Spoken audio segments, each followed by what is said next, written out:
إن المتقين في ظلال وعيون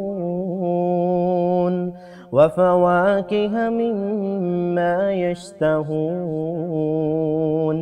كلوا واشربوا هنيئا بما كنتم تعملون إنا كذلك نجزي المحسنين ويل يومئذ للمكذبين كلوا وتمتعوا قليلا إنكم مجرمون